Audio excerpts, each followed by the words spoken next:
I think we're all set. Are you good to go? I think so. All right. Had my coffee. You had your coffee? Right on. Me too. Hey, everybody.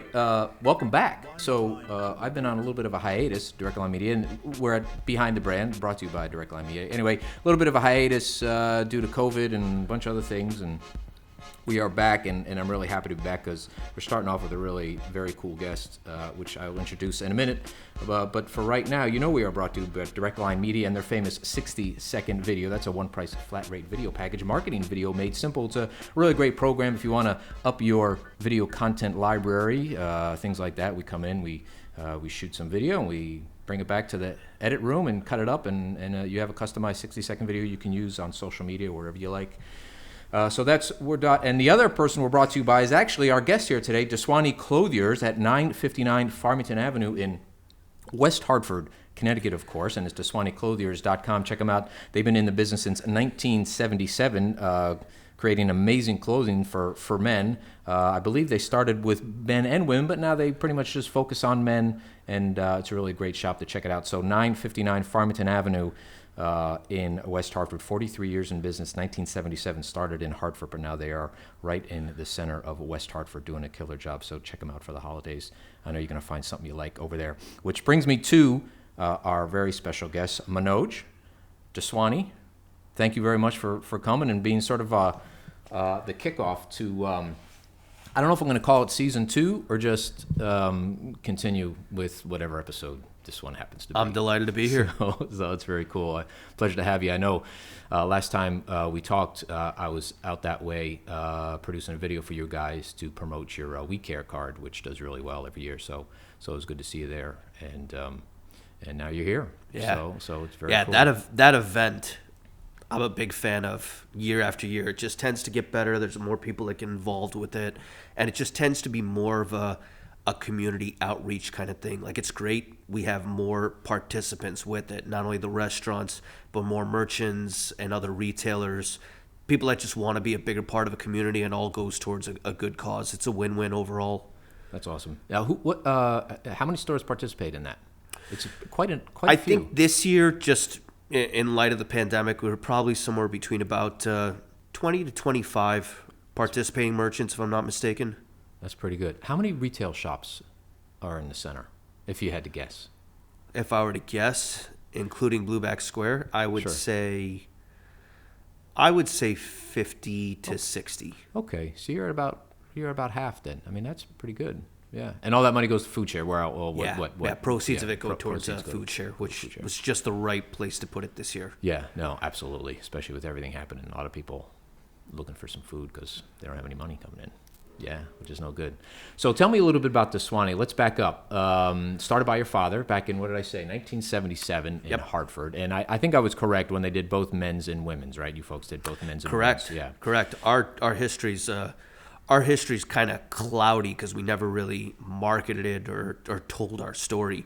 But it was actually my grandfather who started in textiles in Hong Kong. That's where my father picked up his trade. He would be a traveling tailor, which would mean he came to the States, set up in a city or some sort of hub that was close to an airport, advertised that he was there for a week doing custom-made suits, collect all the orders, take them back to Hong Kong, produce the merchandise, and either ship it back or bring it back and deliver it to the customer the next time they were coming back to the States. It was such a frequent thing. They would do it almost every month and come in periodically, stay 2 weeks in the States, and then head back depending on wherever the route was taking them. So it tended to be a pretty steady business throughout the country. That's awesome. Yeah, and at some point, it just came time where my dad wanted to settle down and build shop from there. Where's your family originally from, and what generation are you? My origins are Indian. Okay. But my mother grew up in southern India. My dad grew up in central, the big city called Mumbai. Okay. But really, his upbringing was in Hong Kong. Okay. All right. So you're first generation in the States? Yes. Wow. That's cool. I didn't realize that, but yeah, it's kind of cool. That is very cool. Yeah. So why Hartford? Do you know why settled in Hartford? I think honestly, we've had family that's been set up and established here for a long time. But the funny story was one route that my dad had pretty frequently in the late 60s, early 70s was he was always going to Cleveland, and he was always going to Cleveland. It was just a lot of business at the time there, late 60s, early 70s. And then he would often be traveling up to Boston. So between packing up his pop-up shop on a Friday, get into Boston by Sunday, set up shop again on Monday. Somehow along the way, I think Hartford was just that middle ground that he had found, and a thriving marketplace that was not New York and was not Boston. Which brings me to where was his clientele mostly? Was it strictly sort of Hartford, Connecticut area, or did it go up to Boston? I mean, when he's here in Hartford, majority of it for him was tri-state. Mm-hmm. I think at the time, per capita, if you think about the city of Hartford, a lot of business was here. A lot of businesses had moved between those cities, and I think that's really what kind of pioneered Hartford to be the insurance capital of the world at that time. Yeah, that's right. Yeah, I don't know if we still are, but we're darn close to it. I don't Debatable. know. Yeah, it is debatable, right?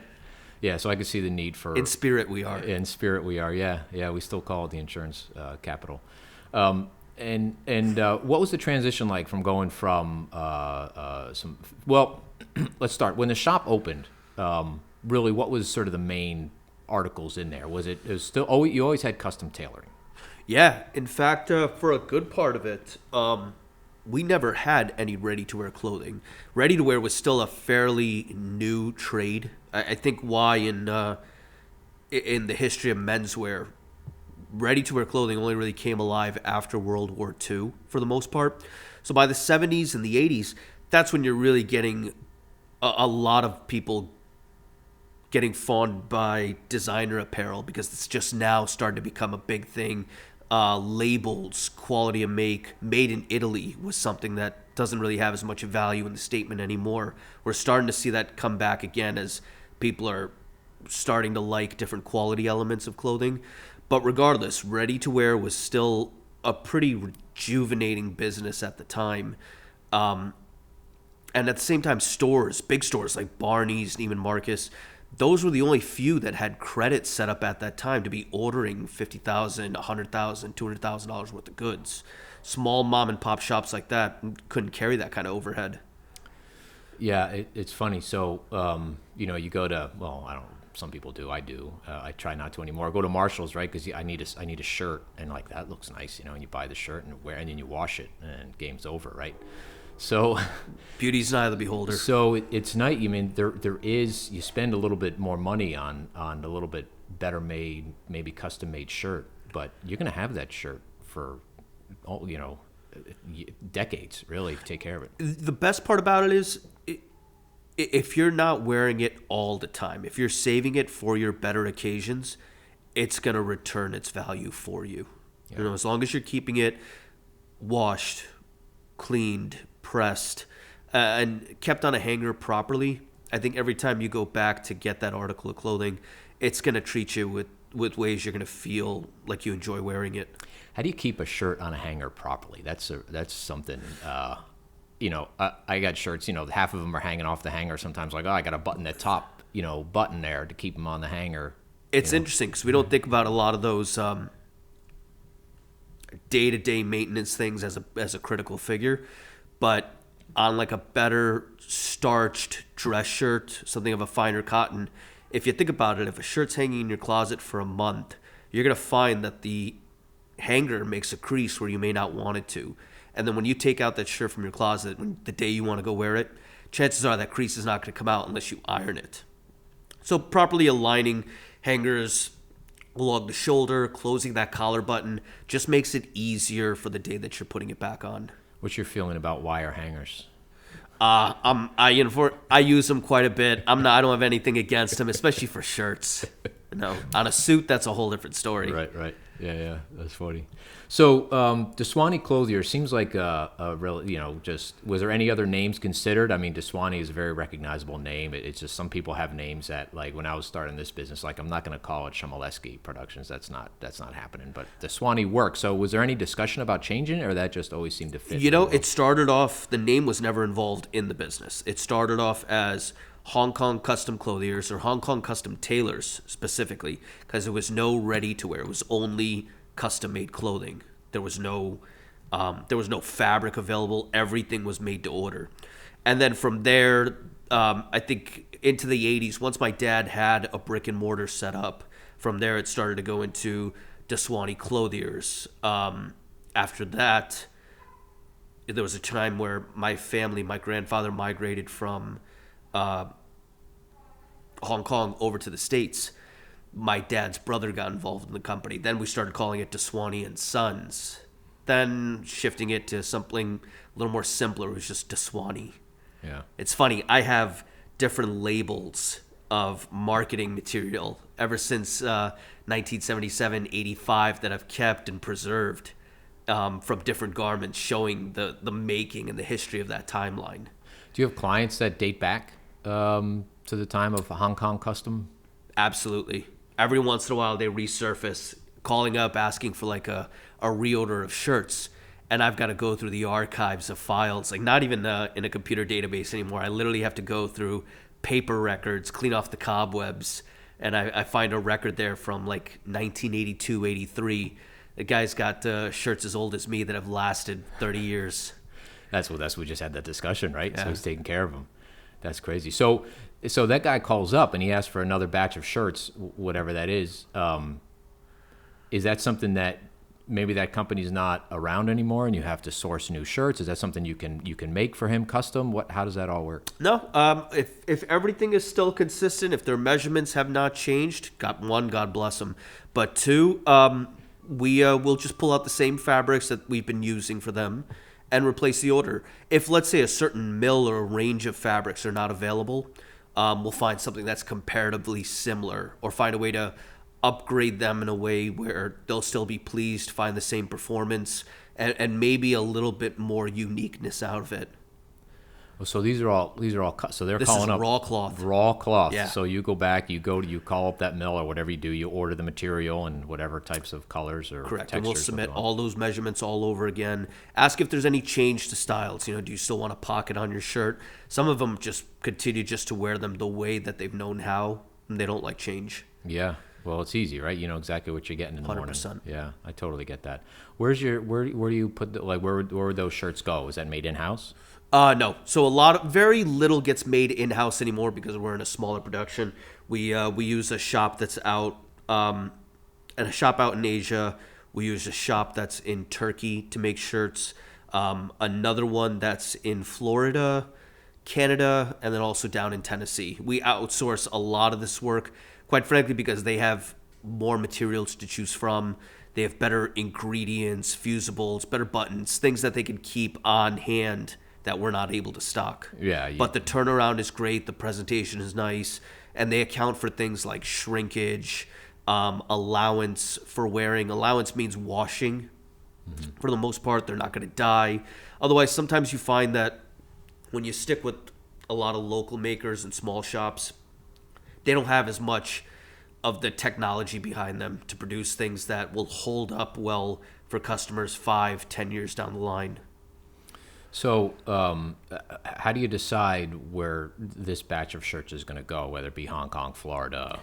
It depends on what range of fabric the customer tends to choose. If I can get it from a domestic maker, I'll tend to stick with that. Otherwise, if they're looking for certain styles and things, some factories offer some styles and others won't. Like a perfect example, in the 80s, there was always that... in the 80s, there was the famous Gordon Gekko collar, the white collar, white cuff contrast. Yeah. So a lot of factories still offer that, but then there's a lot of guys who like shirts with a completely different contrasting collar. They want a navy blue on a baby blue shirt. Not all factories will offer that. Some of the ones where we have more control of our production over, they'll allow us to do that.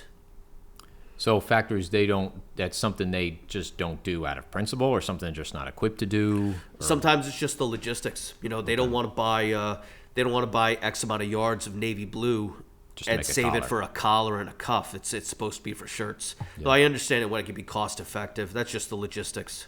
Yeah.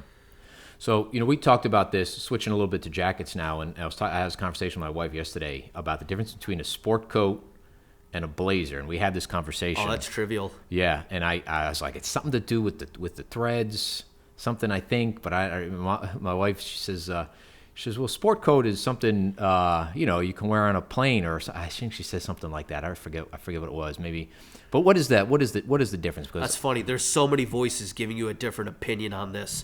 As far as from when I was in school, the Jeopardy textbook answer to that question is a blazer is one thread. So basically one thread, okay. One color. A sport coat is more than one. Like, for instance, the one I'm wearing today, 3 or 4 different colors going through here, shades of white, gray, and black, forming a houndstooth. Okay. Classic hound, a little larger size. But otherwise, if it was just a one thread of navy blue all around, it would technically be called a blazer. Okay. That was always the textbook difference. And why would you want to wear a blazer as opposed to a sport coat? Some are easier to match. That's really? All. The blazer was always traditionally a uniform. It was to look like half a suit. Sport coats in the day of, Oscar Wilde, Gatsby kind of dressing, sport coats were always to be a little bit more leisure. Gotcha. Or at least that's the kind of look they were supposed to give off, because it would not necessarily match a pant or match an outfit per se. It just had this attitude and lifestyle of something that was not supposed to look like it was for business. So blazers are typically, when you think of a blazer, right, you think of when I was 12 years old, I got my first blue blazer, right? That's probably the best reference for it. You would get a blazer for church or for the holidays.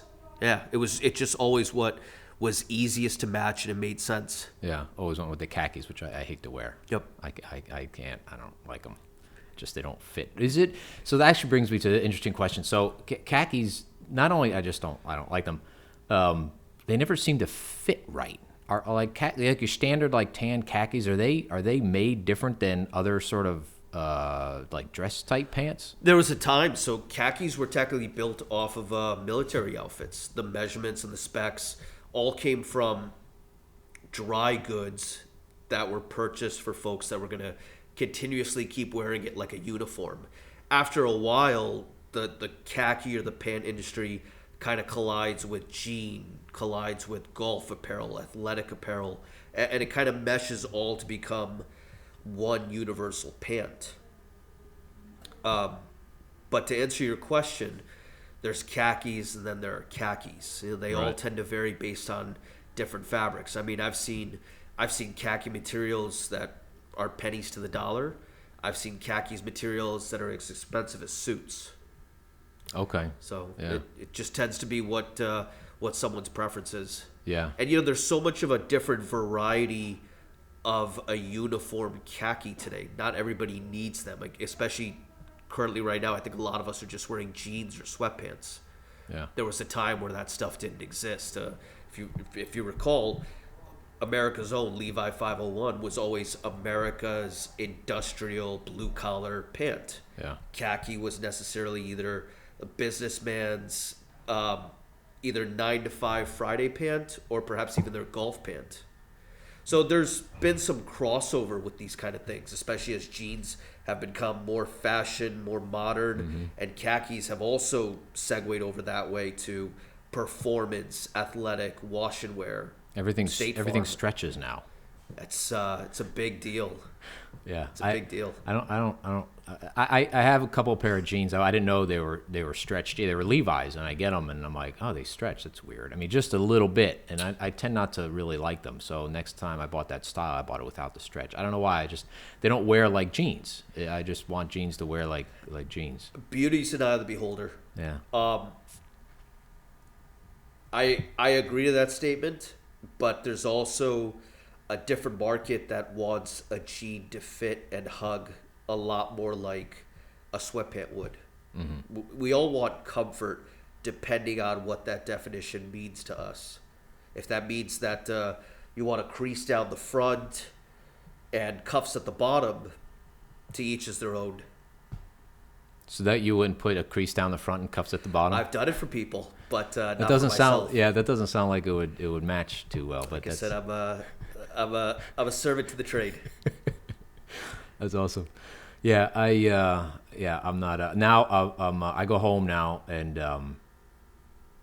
my wife bought me a new pair of like leisure pant, like sweatpant type things, like Nike. I get home, man. I'd say, I mean, I don't necessarily wear them out. I don't like wearing sweatpants out and around, even though they're crazy comfortable. But when I get home, man, those sweatpants go on. Yeah, that's nice. I usually try a product for about a year before putting it into the store. I'll get some. I'll send a pair to a customer friend, or I'll give one to a colleague or a coworker, and have them try it out. Either wear it on your own time, or see if you can incorporate it into your work attire. Because some things don't always feel dressy, and at work, I guess you always want to feel like you're on your A game. But as we've been through this pandemic, I've been picking up a lot of golf, a lot of lessons, trying to play. I've really enjoyed the game in the last 6-7 months. But I have learned that the clothing that I have doesn't handle the best on the course. And I've come to really enjoy a pant now that I can leave home, get out to the driving range first thing in the morning, crush a bucket of balls, and then from there, get in the car and head to work, hang out it all day long. And all I have to do is put on a blazer or a sweater, and I still feel dressy because the fabric has some memory to it. Memory meaning it does not wrinkle, there's no odor, it handles well, it stretches, it's got performance for my everyday, what I like to think of as active wear. It's kind of like jeans. It's exactly the same idea. I hate to say it like that, but my golf pant, my dress pant, and my jean all fit and perform the same way now, based on someone's lifestyle. But if somebody does not like that, I do not cross that line of comfort, and I will go back to the original. My store's always been a little bit of like a hybrid. Right. There's what folks want, and then what they don't know of, and that's my job to introduce to them if I feel that they're a good candidate and could have a need for this. So maybe it used to be to put on.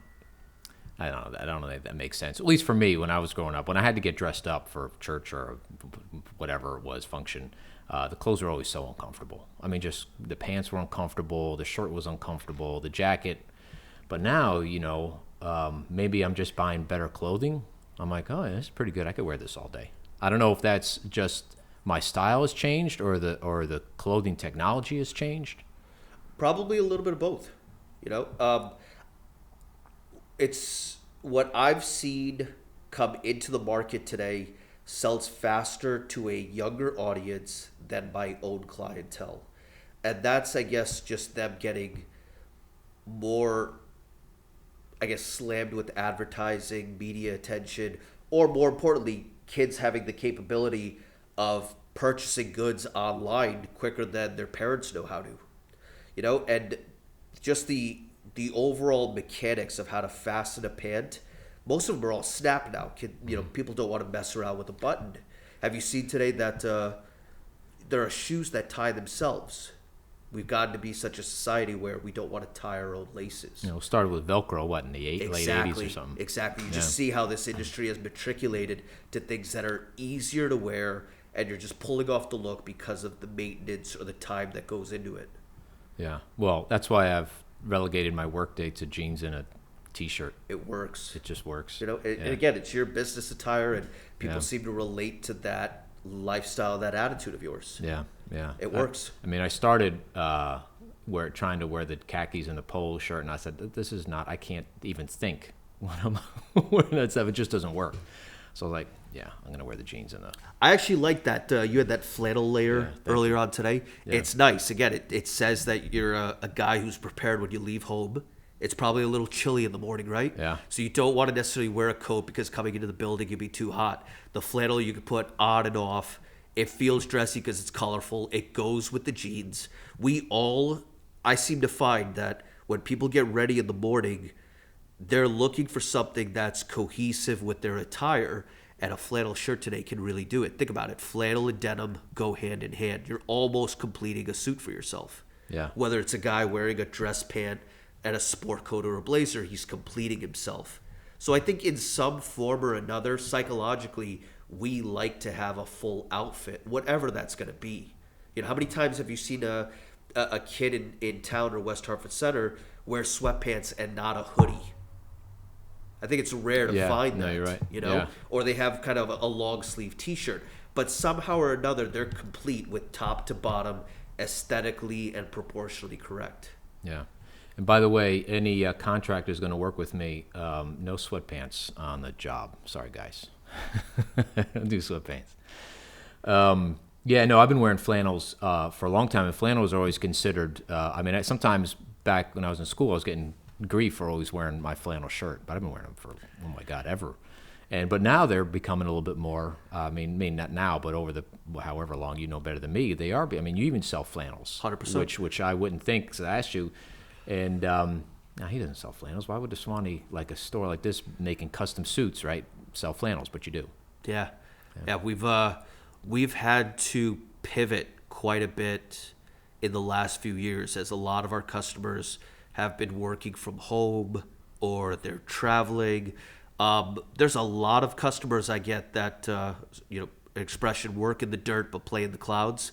They love the flannels and something that's a little cozy, low maintenance, meaning machine washable.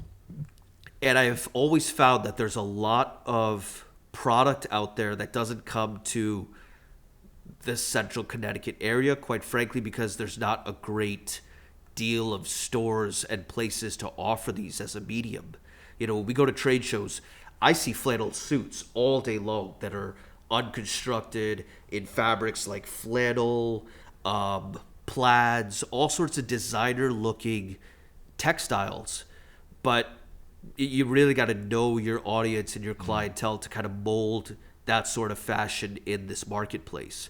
Flannel shirts just happen to be so much of a fad for crossover markets that you see them in children's wear, you see them in women's wear, men's wear. It's something that's been happening a long time, especially when we resort back to a time when the market needs to stay consistent. You know, we're not sure. There's uncertainties of where we're going to be at next year. Flannels always seem to be something that come back when, let's say, we're in an election year, or there's always a little bit of uncertainty. It seems to work because we know how to wear it. We've been wearing it for 50 years. Do you find Connecticut to be somewhat conservative when it comes to their attire, as opposed to maybe other trade shows and places you've been? Yes and no. You know, the one thing that a lot of people seem to neglect in our area is that we have 4 seasons. So that starting off with spring, summer, fall, winter. Being in the Northeast, we are able to acquire things that other parts of the country you just can't get. If you're down in Florida, you're not going to see leathers. Very rarely are you going to see cashmere. I doubt you're going to find the real beefy Sherpa flannels that we get up here. Go to parts of California, especially Southern California. It's funny. Only in Southern California, like areas like Santa Monica, have I seen cashmere scarves, corduroy shirts. As soon as it hits 50 degrees, they're out there and want something warm. But being in the Northeast, we get a color palette that other parts of the region just do not get. There's so much of a variety, and there's a difference in terms of what is offered in Connecticut, what's offered in Massachusetts, what's offered in Vermont, based on that lifestyle. And then as you head south from Connecticut, going towards New York, New Jersey, there's even more variety of, let's say, business attire, because there's just a greater market for it. Now, if you see a group of people, would you be able to have an idea of maybe what state they're from based on what they're wearing? No, I don't think I'm that sharp for that kind of matter. Plus, for the most part, you went back to a question earlier, do I see Connecticut as conservative? Mm-hmm. Yes, but I've seen the rest of the country as well take after the Northeast too. Okay. based on what's appropriate and conservative business attire. Oh, interesting. Because you don't. I never what's thought not. of. I never thought of Connecticut being sort of an influence of style. 100%. Really? You know, this was the the established colonies. Okay. If you think about it, that makes sense. From Philadelphia, Boston, New York, all the way down, parts of Trenton, New Jersey, even Rhode Island would have an attire that dates back to the 40s and the 50s for being business, but at the same time, its own wedge of conservative and coastal casual. So, do you think New England, I guess, over here in the Northeast, we have more of an influence on the conservative business attire? And would California, just for instance, have more of an influence on the trendy, I don't know what I'm gonna say, sports or fashion type stuff? 100%. Yeah, okay. 100%. There's a reason why denim made its way from the West Coast all the way over to the East Coast, but there's a reason why woolens and suitings made its way from the East Coast to the West Coast, and that's just been U.S. history overall. You see the rise and fall of different industries. What's the standard, to kind of switch a little bit, but you brought up woolens, right? So suits, I always thought the best suits were made out of wool. Is that some type of a wool? Is that, what are suits made out of? What's sort of the best material Predominantly for a good suit? wool. And the reason for that is because it tends to be a tough yarn that can be stitched and assembled. Not to mention it's durable, where it can hold up for a very long time. The way a lot of the ingredients are put into suitings, it requires heavy stitching, labor-intensive techniques, not just heat, and sometimes, unfortunately, there's glues and iron-on paddings to give it stiffness. But wool tends to be the most breathable material to our technology standard today. You can wear a suit for 2 days, hang up the coat, hang up the pant, and it airs out pretty nicely. Cotton, you've got to put in the machine, you've got to iron it again. And then knitwear, we're starting to see a little bit more of knitwear come into tailored clothing, but that's not going to hold up as well as a woolen suit. So wool you could wear in the summer? You could definitely wear it in the summer. It's breathable enough where you're not going to, because people think, 100%. wool, it's a wintertime thing, I'm going to sweat. Yeah, no, it's there's fine hairs available today where they breathe so nicely. A lot of fabrics in the store, people don't even know they're wool. They happen to touch it and think that it's silk. It might be a silk blend, a 10% or a 20%, but that 10 or 20% might just change the hand of the fabric so much it feels a lot lighter on. How do you blend something like silk and wool, right? You think of silk as it's fine and just, it's just fine and soft and light. And in wool, you think of as heavy and coarse. And that's a really good question. That this topic can kind of go over into a whole other category. But the tighter these yarns get woven, the more intricately you have to look at it to actually see the detail. The difference in quality comes down to how well things are made, just because of the techniques and the workmanship, the raw ingredients that they're using to make these kind of products. I've seen blends that are 4 components: linen, silk, cotton, and maybe just a little bit of lycra for stretch. To think that you have 4 different components woven into one and you can't see it, it all comes out of the performance. It means you're going to feel something that is smooth like silk. It's going to breathe like it's linen. It's going to stretch and move a little bit more, be more malleable with your day-to-day, bipedaling, and not know it just because of how fine that cloth altogether gets woven into. what's the most popular, what are people asking for in terms of like a material? Comfort. They're not asking really? for They're just a looking for material. comfort. They just expect comfort and low maintenance, depending on whatever it is. Right. Right. Especially now, right? I mean, I'm assuming your sales of suits have dropped a little bit in the past 8 months. Yep. Yeah. Yeah. Have you made that shift into offering other options? We've definitely had to pivot. We've always been a store that have sort of geared to a little bit more of a lifestyle. Like I said, a lot of our customers, even prior to the pandemic, were working from home. They would just come to us when they needed business attire for travels. I think that's actually what's hit my industry the most, is that people are on Zoom calls for the most part. They're not getting on flights. They don't have dinner meetings. They're not engaging with people and working their business kind of the way we are right now. And that's taken a step back in terms of what's the expectation for the attire. So for that matter, we've definitely had to start offering and promoting more of our casual attire, more of what we've been jokingly calling our quarantine attire, things that are performance wear sweatshirts, quarter zip sweaters, things with a collar that look nice on a Zoom call, things that you can put in the wash right after you're done working, comes out of the machine the next day and it's fine. Yeah. Now, I haven't changed my attire. I wear the same thing now that I was wearing. Consistent? Consistent. I want to jump back into the suit. So you said you wear a suit for a couple of days. It's a nice wool suit, and I have another question leading up to this as well. But the first one is, you said you can wear it for a couple of days, whatever, or 2 days. How many days can you wear a suit if it's normal wear, just office, kind of going to the office, doing your office work, before you need to clean it? That's tricky. That's not a hard answer for everybody per se. Whether you perspire or you tend to layer a lot, it just depends on your lifestyle. I mean, if you're inside all day, getting up and down on the chair, I'd like to think that there's wrinkles that are going to be going into it. You're going to be sweating. You may not want to necessarily wear that the next day, even though you may not have a choice. Some suitings are not always real woolen, like they're polyester. They're blended. They might feel nice, but it doesn't mean it's going to perform the best way. You might find that it's gathered a lot of moisture, and you can see that because the inside of the waistband can look wrinkly, can look bunched up, and that's just wear and tear, but it doesn't mean it's going to feel as good as it was the first day you got it.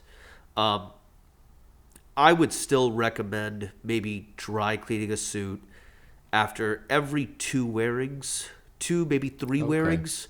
In the summertime, you might want to do it more frequently, especially if you're attending like an outdoor wedding. The better you continuously keep cleaning your clothes, your tailored garments, the longer you're going to have it. Gotcha. So it's kind of like getting an oil change for your car, right? That's the best way to put it. Yeah. What's up with this fabric called sateen? What is that? Sateen, like a silk, like a silk. I don't know. Sateen? I think it's like cotton, and they make it and they say it's sateen. Maybe so I'm just buying it wrong. Sateen is basically a finish. It's a finish. It's like a glossy kind of finish, if you will. We heard of sateen from or satin. You've heard of it from, let's say, formal wear on lapels. You go back to patent leathers. That's the overall finish of it. The sateen kind of just refers a little bit to like a polished look or a little bit of a shine on it. Sometimes that luster gives a sharper look, but it depends on, I guess, a person's own persona or their sort of lifestyle. Just depends on if they're going to like something that's a little bit more noticeable as opposed to a little bit more of a matte finish. Gotcha. I think that's just strictly preference. Okay, so it's really not the material; it's more of a finish that's put on the material. So it could be almost on any material. Correct. I mean, sateen could technically, you're absolutely right. It could be cotton, polyester woven with cotton could actually render to a sateen finish. You're just talking about something that has a little bit more of a higher shine on the cloth, a little brighter color, a little better rendering. Gotcha. What's the most popular color for shirts people buy? I would say in my world it's probably white. Yeah. Because I tend to deal with tailored clothing. Blues are a guy's color. It's just it's easier to wear, especially without ties. But in my world, it tends to be white and blue for the most part, being in a business environment. Yeah, that makes sense. Yeah, I like the white and the blue. They're easy. They go with almost anything. Well, you find a lot of guys liking dark shirts. You and I both seem to like black. We like grays. Yeah. It seems to be that maybe it hides stains or it's easier to maintain because you don't have to iron them as much. Again, beauty's an eye of the beholder. Yeah, yeah. You're it's your shop now, right? Like you're the guy. When did that transition happen? It's been about 4.5, 5 years now. Okay. Your dad's still involved? Behind the scenes. Okay. Yeah, we don't like to say that he's retired. There's still a lot of people that call for Jack. Depending on who's calling, I'll know whether I put your call through or not. Gotcha. Does he do any like hands-on? Is he a tailor? Does he? My dad is a tailor by trade. He doesn't. He's not really behind, the scenes in terms of tailoring as much. He'll work with a handful of customers, but I would say I use my dad as a resource for my real hard to fit projects. Okay. And you're a tailor. You tailored? I'm a tailor as well. Okay. Yep. Is that what do you like better? Do you like tailoring clothes? Do you like dealing with the customers more? Do you like finding somebody's best outfit? Sort of where's your sort of niche in this whole That's funny. thing? In the last 2 years, I've changed the answer to this question quite a bit. I would say I love my craft. I love being in the tailor shop with some headphones on, either making a pattern, cutting clothes, designing and sewing. But I've learned that now taking over a business, which has been one of the hardest things for me, that my real strength has been to communicate the finished product of an outfit to the end consumer. So basically I'm handling sales for the most part. Mm-hmm. And when you're dealing with a caliber of clothing and clientele where the expectation already at that price point, it's very demanding already to exceed a customer's expectation, which is that's our customer service level. It's not something I have in a handbook or anything like that. I like to work with someone who likes to work with me the same way back. You give what you get, that mm-hmm. kind of respect. Mm-hmm. It's so important to make sure that your customer enjoys that experience, and I'm able to give it to them, quite frankly, because I fully believe no one's gonna care for your clothing and how well you look in your outfit more than me. Not even that person who's buying it? I like to think that there's this funny joke running in the store that the clothing is almost like children to me. I get new ones every season. And it's funny is I will sometimes know a customer's wardrobe better than they know it. They'll come into the store, pick something out, and I'll remember they might have gotten something like that last season because I'll remember the whole outfit. Or I have it on file that they got a blue shirt with this last 3-piece suit. Yeah. Again, I take pride in what I do, and I think that shows in every garment. Our integrity is sewn in there. So as much as I like being downstairs in the shop, putting it together, whether it's going to go hanging on a pipe or it's going to end up in your own closet, it's important that I ensure from start to finish that you're going to be pleased with your end results. So when you're with your background, when I have a project and I send that project off to one of my editors, I have to convey, because I edit, right? I'm an editor, right? So I have to convey to them, basically direct how I want this edited. But I usually, depending on what the project is, I give it to a certain editor based on, okay, this person has skills that way. I think that's going to be the look I'm looking for, so I'm going to give it to editor A instead of B, because B might be better for maybe a little bit more longer format type story or what have you. Do you find that, we already discussed this, where a certain garment goes kind of pretty much based on sort of what they have in terms of buttons and material and so on and so forth. But are you able to convey, okay, listen, this customer is a long-time customer. I know he likes his shirts, stitched a particular way that may not be sort of, I have no idea, like a sort of a standard way, or maybe like an extra stitch or whatever. Is there anything, do you kind of get what I'm saying? Is there anything like that? 1,000%. I get that. There's in our business, it's not just necessarily the tape, the measurement tape that conveys how the garment looks on them. It's a person's posture, how they stand, how they sit, all that's going to make a difference on how they wear something. Like, you can make the most form-fitting shirt on a person, and when they're standing in the mirror, they look great. But when they're sitting down at a table like this, crossing their arms, and that back just feels so tight, it pulls against the armholes, it pulls against the sleeve, it creates such a discomfort.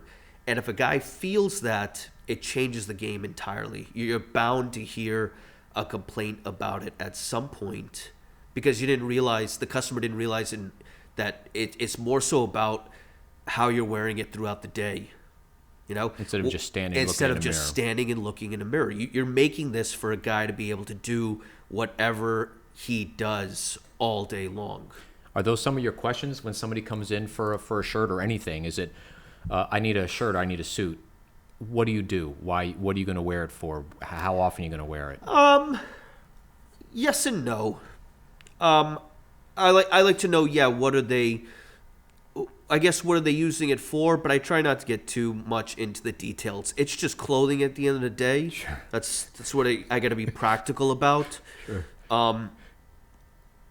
It's more important that whatever article of clothes they get from me,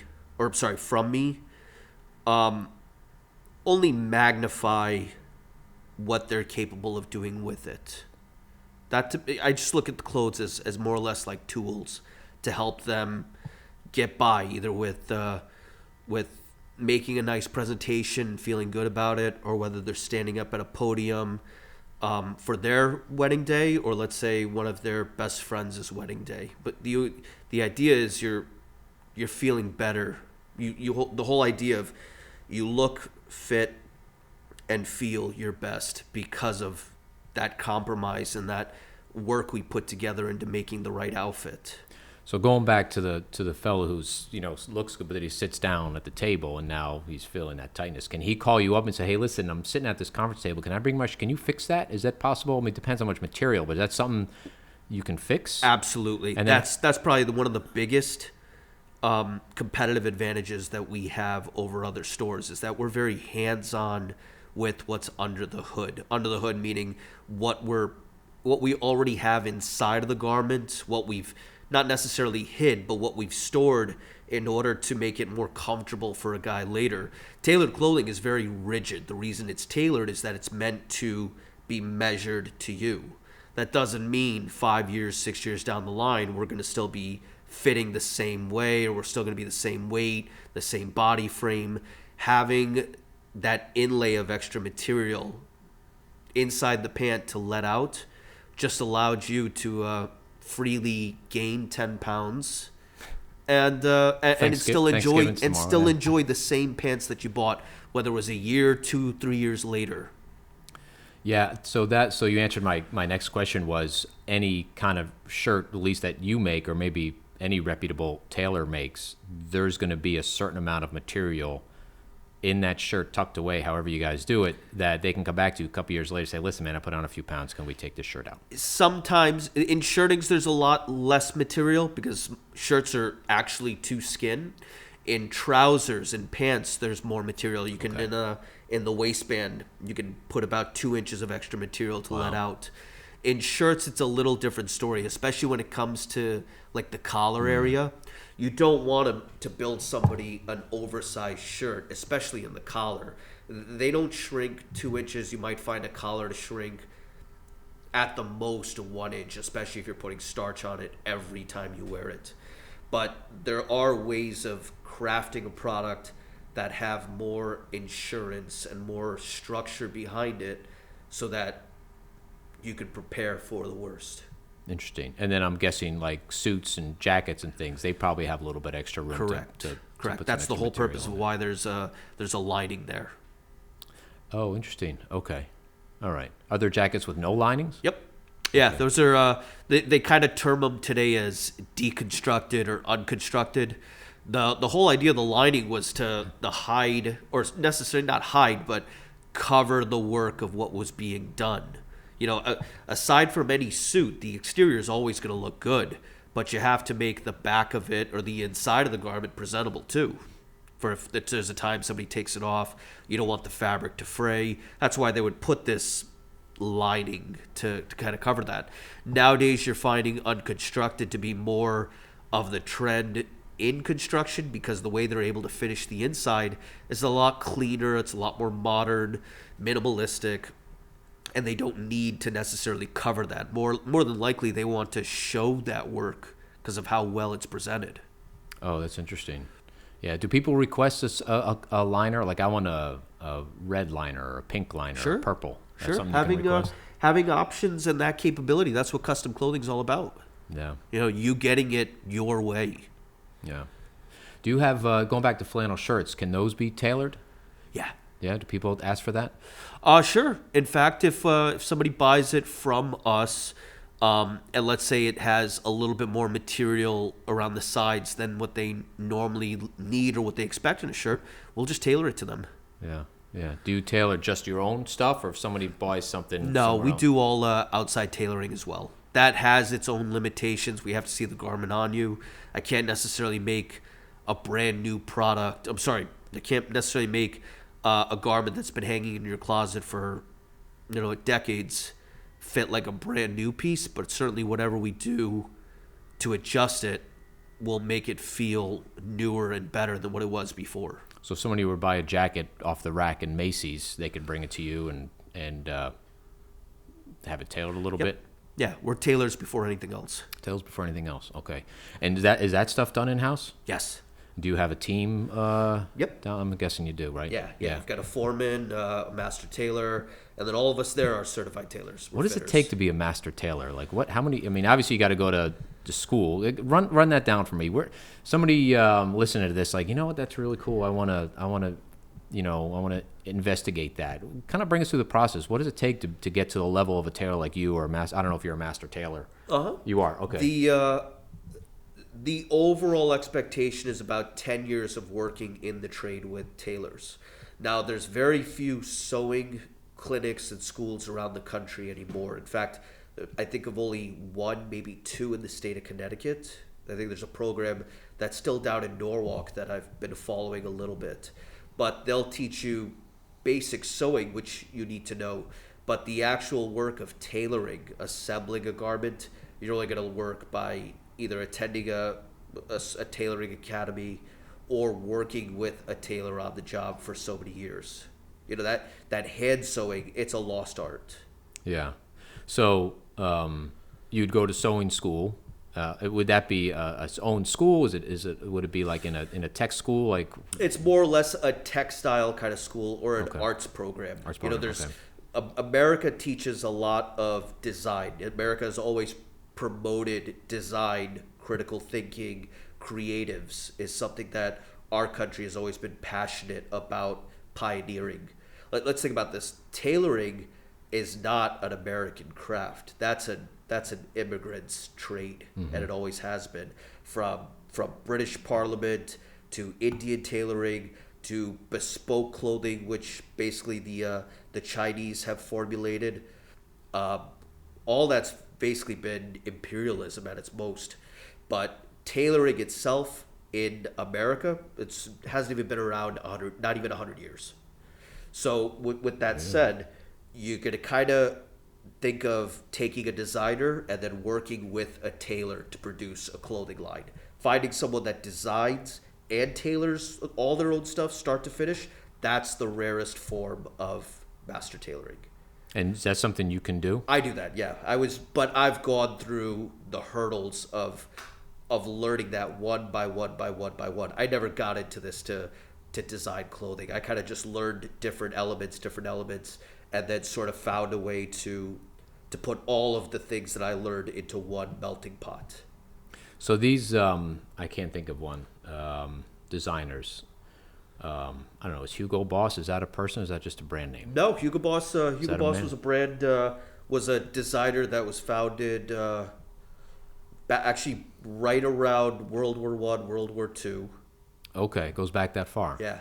So is that like, I don't know if that was a good example or not, but are those designers that you hear, so-and-so's having a fashion show, are those people master tailors? Can they design and make their own clothes, or do they basically sketch the design and then have people make the clothes? I think a lot of them have a tailoring background. Okay. I don't know if a lot of them can actually sew a button, but they know how to communicate their craft to their end consumer or to whoever their buyer is. That they have an idea in mind, an aesthetic, and they know how to execute that whole plan, much like a general contractor, much like an architect, much like an industrial designer. They know how to streamline that process from start to finish, not necessarily do the grunt work in between the glamour physically. Just like we were talking about earlier, right? You need to, like if you had a customer that likes his things tailored a certain way, you need to know how to convey that Precisely. to whoever's making their product. Exactly that. Yeah, so it's the same kind of thing. Yeah, it's like the director, producer kind of person. Yeah. That's crazy how clothes are made. So 100 years. So what did people do in 1810, like the common man, to get clothing? More than likely, someone in the household was making it for you. Someone in the household or that community, that town, that village, somebody was making it for you. When I was growing up as a kid, my parents would still take us back to India in the summertime, and my parents would still have a local tailor over there where if they went to a store and bought something, they would bring it to the tailor to alter, or if the tailor had fabrics, which more than likely they would have raw cloth, and you would pick out what you wanted made from them, and they would put that order in for you. That whole microeconomic version of supply and demand was how it all started. What's the cost difference between getting a suit that's off the rack, but a good high quality off the rack suit? I can't think of a name, as opposed to going to a shop like yours and having something built from scratch with nice material. Is it something that can be comparable? Obviously, there's probably huge sway. That's probably a tough question. It's a tough question because of how much of variety is offered out there, and there's such a pool of options that there really is no difference anymore. There's a difference in terms of what is offered off the rack as opposed to what can be done when it's custom made. You get to make some options, whereas when we design it for the store, we do all the hard work for you. You coming in and picking your own cloth, your lining, your buttons, and styling it your own way, it'll probably turn out fine. You're the creator of that. My job is to help you put that idea into a physical, tangible that you're going to appreciate. But if you need it done in a week, which most of us tend to be that way now, like when we know we're going to need a suit, we either need it yesterday or we need it in 2-3 days. Time is of the essence, in 2020. But in terms of price, there's not much of a difference anymore in terms of getting something off the rack versus custom made, as opposed to just the logistics of when it can be turned around. Oh, no kidding. Yeah. Okay. You could buy a suit off the rack for $200. You could buy a custom made suit, probably not a good one, for $300, $350, from some of the online makers or some of the ones that are now spearheaded through an app. Mm-hmm. I don't know that a whole lot. Mm-hmm. But then again, you could also buy a custom made suit that'll cost you $5,000, and you could buy a suit off the rack, $5,000. So it's the same, you're spending the same amount, but the value that comes out of it, as a consumer, you should be really concerned about the look, the fit, and the feel. Right. But it's better to look good than to feel good, right? I take all those action to even consideration. It should be, you shouldn't really be getting one without the other. Okay. Why not? How could you feel your best when you don't look your best? Yeah. It's kind of an aura that you give off, you know, if you know how you feel and it's giving you a little bit of an insecurity, that's going to show in how you dress. Yeah. I mean, I guess even if you look really sharp and whatever, modern, whatever the term is, current, and just and you don't feel good, that's probably most likely going to show through. In Well, your let's go actions and back your to that demeanor. that conversation we just had earlier about making somebody a very form-fitting, slim-fit shirt, and then they're in their car and they can barely move Yeah. and hold the steering wheel, or God Yeah. forbid it tears someplace. You Yeah. know, that's just going to change the game It's entirely. going to be in their subconscious all day long, 100%. and they won't be able to focus. 100%. Yeah. I can see that. Yeah, that's not good. Yeah, I've always thought about getting I don't wear suits. I think I wear a suit once every 2 years. You know, and that kind of guy is the same person that wants to explore their options, see what's available in each store.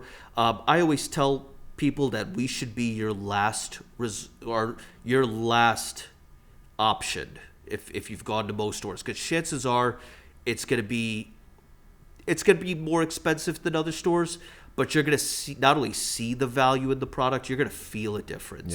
Yeah. What's your sort of most interesting request? I mean, we talked about the crease with the cuffs. Is there anything else or is pretty much everything pretty straightforward and fairly regular? I get some interesting ones. You know, I get a lot of customers who will see something in a magazine or see something in an online advertisement that maybe they don't know where to buy it. They just see it on an ad, or they see it in a model. They'll send me a picture, and can I get something like that from them? It's been everything from like a double-breasted cardigan. Right now I'm working on a Christmas red top coat that's 100% cashmere for the holiday season. I got 2 requests of them last year, and I wasn't able to source them. This year I have 6. Wow, no kidding. So, and then the other piece that, ironically, just because I guess people are home and on Zoom calls, one of the things that we carry in the store that's kind of a little bit of was just a hoo-ha here and there. I'm doing a lot of smoking jackets and velvet robes.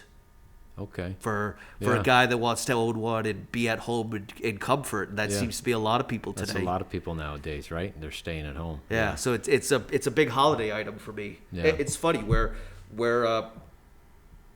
there's this quote I love to use. It's problems are an opportunity in disguise. And as much as I'm not selling suits, I'm selling things like that I would never have in the store.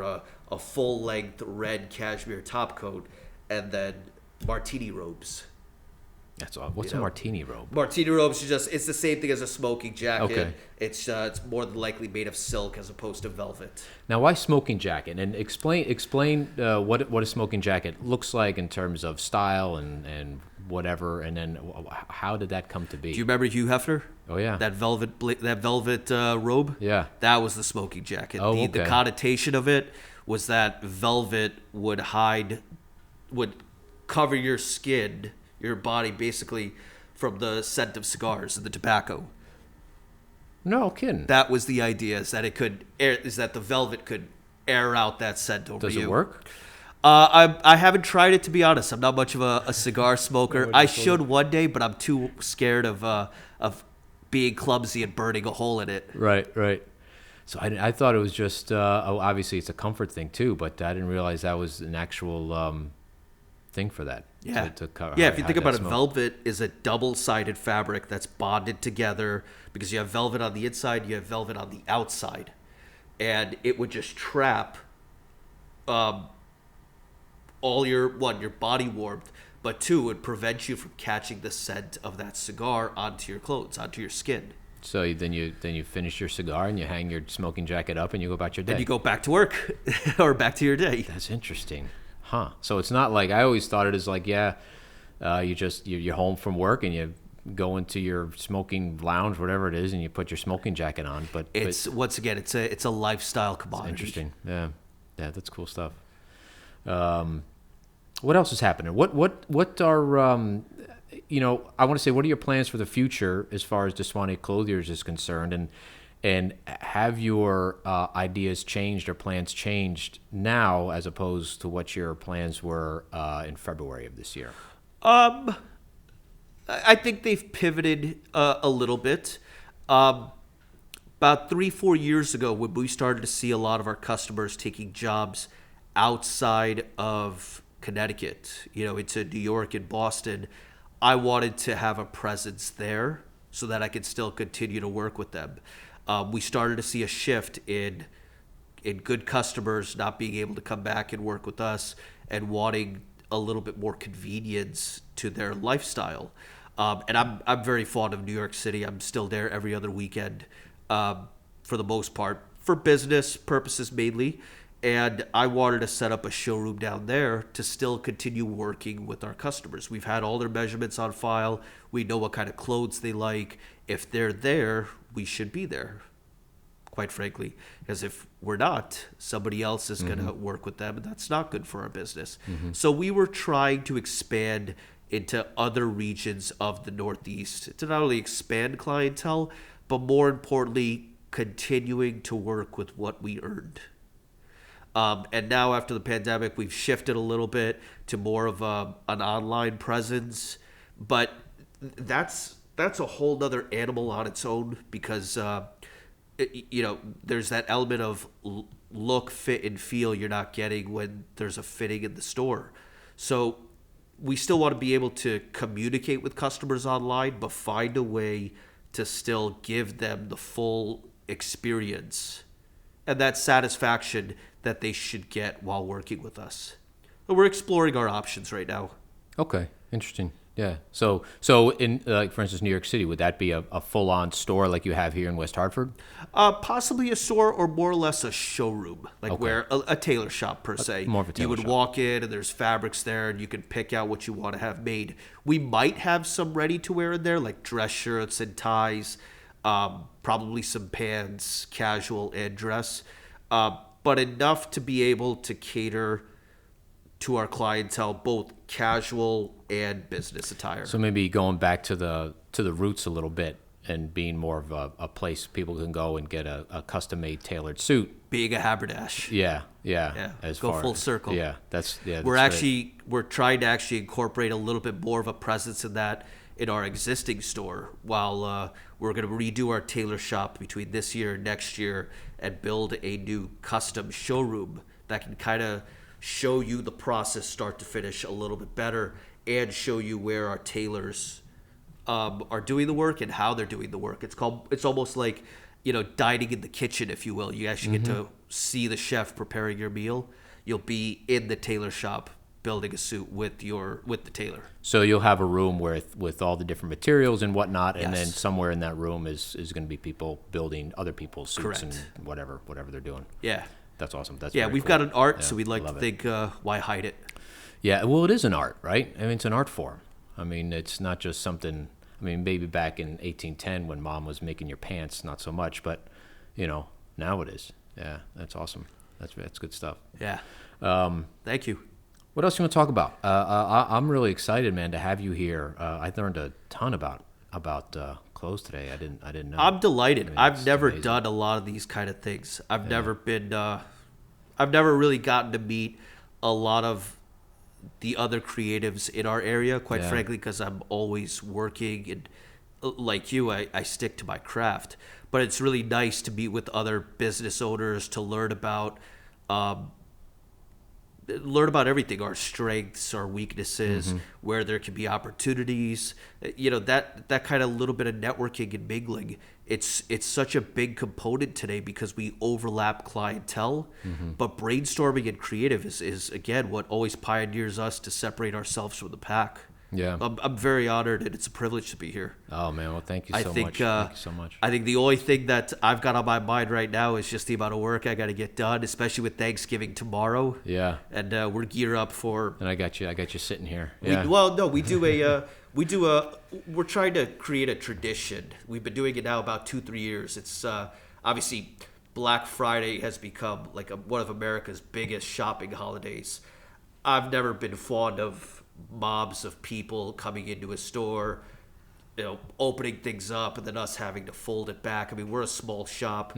We like this communication and this vibe that we have going on. It's a lot of what our business is predicated on.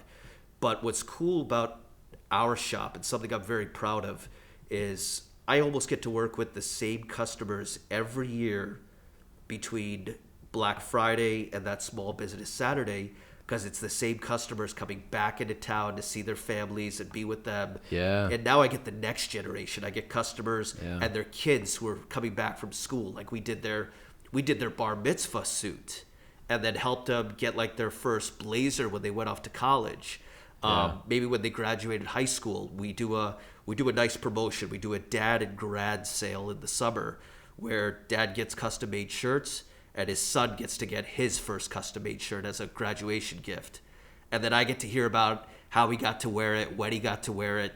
All that comes back full circle. And it's always around this time, Thanksgiving, Black Friday, Small Business Saturday, that we see these customers.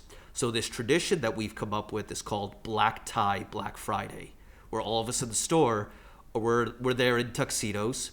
I get a couple bottles of champagne and Prosecco, and then this large cannoli tray that we get made from a delightful Italian bakery down in Brantford. And it's just a good way to begin that holiday season. I hope to make this an ongoing tradition. When did you start that? I love that. I started it 2 years ago. Okay. And then it's just been a rolling kind of a rolling holiday with at least the customers that we continuously get to see. I don't want to necessarily make it a big shopping event. I mean, there will be sales, especially this year. We've got so much inventory, and with the holiday season starting early, it's just something I want to continue on as a tradition. Because I feel like traditions and holidays are kind of what can help us get through this pandemic. Yeah, traditions especially, right? Even though this one's going to be a little bit interesting tomorrow, but there's still a tradition there. So my folks are staying at home, and we're having two of our children over. But I told my mom, I talked to her yesterday. I said, you know how to do FaceTime? She's like, yep. I said, okay, I'm going to call you at 2:00, right? We're going to look at each other's Thanksgiving table and then whatever, say hello. So that's what we're going to do. Problems are an opportunity in disguise. This might be the most relaxing Thanksgiving any of us have ever had. Could be. What's a holiday without stress, right? Could be. Well, that's why I like Thanksgiving, because I find it one of the most relaxing holidays. Besides all the cleaning and the cooking and just entertaining that you do with folks, I'm curious to see what people are going to be doing on the evening after Thanksgiving. A lot of them would be dashing to stores or lining up at the mall. And we're not hearing of any of that now. Yeah. I think they're all going to be gearing up for a pretty big Cyber Monday, and maybe that'll go into a couple extra days. Yeah. I remember growing up, I mean, stores weren't open on Sunday, never mind like open it up Thanksgiving evening, right? I mean, we'd go to church and then nothing was, gas stations closed, everything closed, and little by little. And then, so I've never been a fan of Black Friday out. I mean, I get it, I understand, but I try to avoid. I don't think I've gone out probably a couple of times, but I try not to. It's just not part of my holiday season. I'll pay a couple dollars more to kind of go out and when I need to go out, either before or after. I agree with that, but as a business owner, I see 6 of one, half dozen of another. You always have to be available, of course, for someone's lifestyle and when they're able to make time to work with you. That's interesting. I remember, I don't know, this might be not a good analogy. I remember years ago when Connecticut started selling liquor on Sunday. Yep. I was talking to my local liquor store. Now, this was a long time ago because I think was I living here? It doesn't really matter. Anyway, I asked him, how do you feel about that? He says, well, we got to do it, right? He says, I don't know how much money. I guess it's turned out that stores are actually making money. They're doing fine, but none of the stores were going to close because if one liquor store closed, he may lose customers to that. Is that to another store? Is that sort of the same thing that you have? If maybe another clothing store were to open on Friday and offer deals and you didn't, would you be nervous about I did that? experience that at one point. Yeah. In fact, a lot of the lessons I learned are from my customers. My business is very organic, and I'm privileged to learn a lot from my customers who are not only self-employed, but work with several employees, different kinds of employees, and have customers that they have to be on call 24/7 with. I did learn from someone in particular about being open on Sunday, especially if you're self-employed. That might just be the only day. It made a lot of sense. If you think about it, grocery stores, one of their biggest selling days is always Sundays. Yeah. Yet we drive by a grocery store every day running errands. Just don't have the time to go in. Sure. So I have lost businesses to that. I've always wanted to be an operation that was 7 days a week. But just the juggling time and the time needed to recharge, it always seemed like Sunday was the best day to close. Well, I mean, if you're 7 days, it's not like you're a large sort of chain, right, where you, the owner, can kind of stay home on Sunday. You'd have to be engaged 7 days a week. Unfortunately, if I have a customer that's going to be leaving away on a business trip on Monday, the only chance they can get in to get some items is Sunday. I don't want to lose that opportunity. So you go in. So it's more of, so you're not really open, but if somebody has an emergency, you'd help them out. I always say this, I'm as close as anybody's phone. Cool. You can always reach the store phone, and one way or another, it's going to forward over to me. I was going to ask, do people have your cell phone? I'm always on call, yeah, like that. The only tricky time for me is, again, I'm away almost every other weekend for business down to the city, that if I'm not available, one of my associates will meet you at the store. Especially now that we're in holiday season, we're open every Sunday. We're open every day now till Christmas. Okay, wow. Just, again, to be accessible to customers. Yeah. It's all about convenience today. Yeah, no, it really is. Manoj, thanks so much for stopping by. I think this was, I hope you had enjoyed yourself. Cause I have. I know I did. I enjoyed. It was really good stuff. Tell us real quick, how can people get a hold of you? Again, where are you located, all that kind of good stuff. So we're at 959 Farmington Avenue in West Hartford Center. You can always find us on the web at DASWANIclothiers.com. To get an idea of the kind of work and the kind of merchandise we sell, you can check out our social media. We're on Facebook, Twitter, Instagram under DASWANI Clothiers. Awesome. Yeah, fellas, go check it out. DASWANI Clothiers, I've been in there a number of times. Really terrific, top-notch, amazing. Not only clothing, but as you probably listen, if you've been listening to this, however long we've been recording, terrific owner, great family, been around a long time, and they know everything they need to know about clothing to make sure you look your best. So really thanks a lot for joining us. And again, we're back into another episode, and we're going to try to do another one once a month. So keep your ears peeled and your eyes, since this is video, and we'll see how this goes. Thanks everybody watching Behind the Brand. Thanks everybody. Thank you. This episode of Behind the Brand was brought to you by DASWANI Clothiers. DASWANI Clothiers is more than a men's store. It's an experience.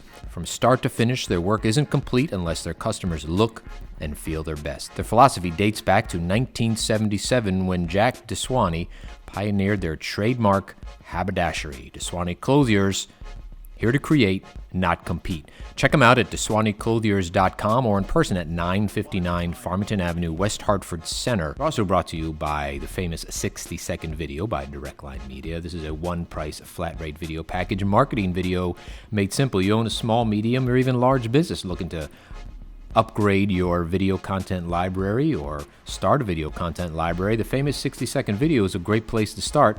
DirectLine Media's professional crew works with you to create your own customized video experience, and you'll end up with your own 60-second video that you'll be able to post on social media, your website, or anywhere else videos are accepted. So check out DirectLine Media at directlinemediaproductions.com or at 60secondmarketingvideo.com. DirectLine Media and our famous 60-second marketing video. Thanks for watching, everybody. Have a very happy holiday season.